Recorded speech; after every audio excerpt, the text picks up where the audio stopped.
And when the time comes to let it go, let it go. I feel panic, and you might too. Finding meaning and purpose as a privileged American 20-something can be difficult. Faced with unlimited options, and the knowledge that I live at the expense of others complicates the matter, but we must move forward. Death hangs over me. It hangs over you. I don't fear the reaper, but he's there, and it's foolish to forget that. Tomorrow is not guaranteed. In my final semester of college, I am coming to terms with the realness and intensity of existence, and in doing so, I seize an opportunity to live at a retirement community and immerse myself in the culture.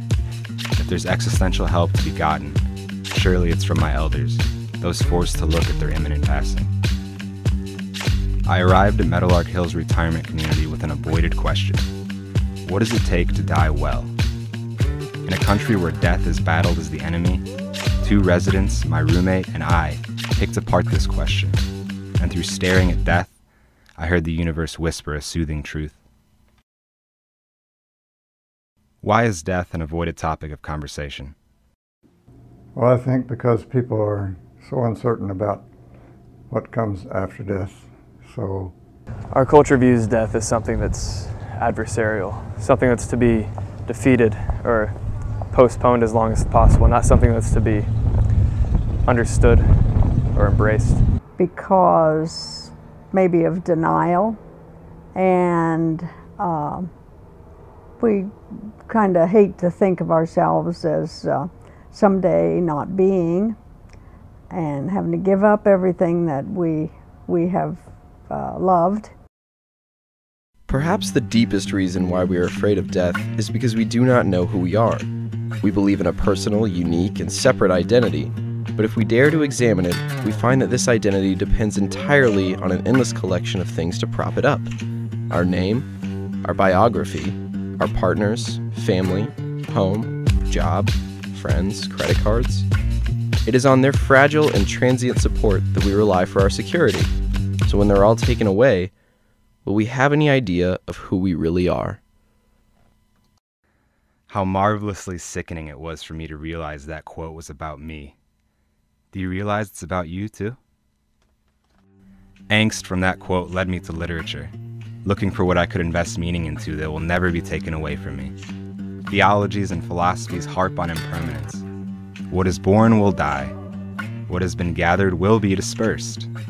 They compel us to realize impermanence and find meaning and purpose in something greater than ourselves. I began discussing the philosophy of dying well with my friends at Meadowlark. I'm under the impression that suffering is caused by people's inability to accept impermanence and relinquish their grasp of holding on to things tightly in their life.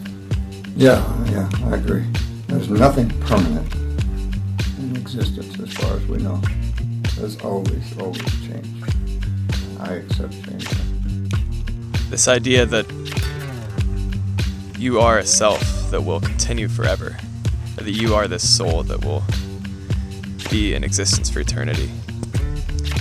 It creates an infatuation with the self and a singular focus on the self. To live in this world, you must be able to do 3 things: to love what is mortal, to hold it against your bone, knowing that your whole life depends upon it. And when it's time to let it go, let it go, let it go, let it go.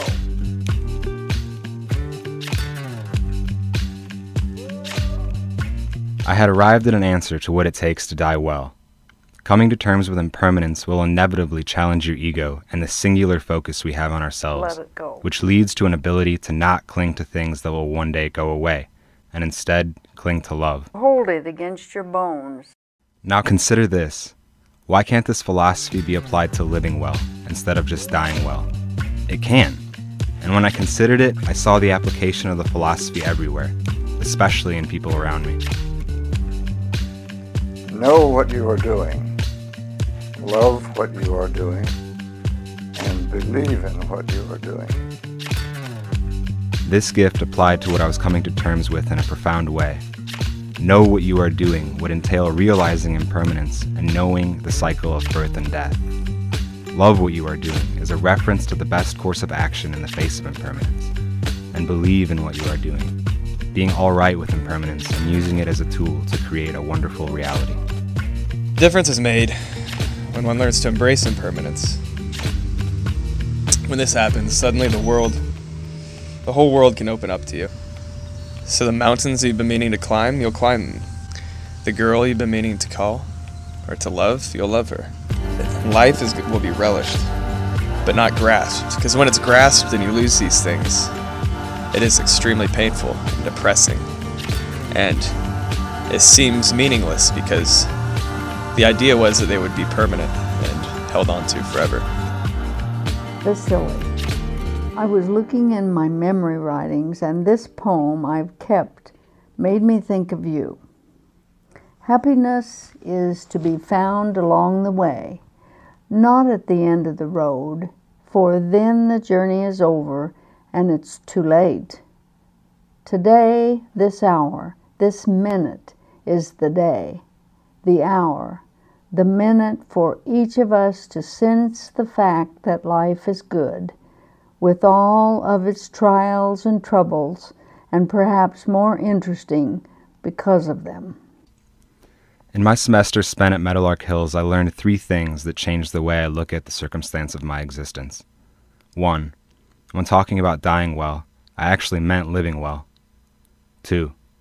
I am you and you are me, and our journeys run parallel. Whether young or old, it matters not.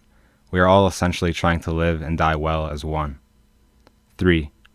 Nothing is permanent here, and that's all right. So what now for this 23-year-old going through an existential crisis?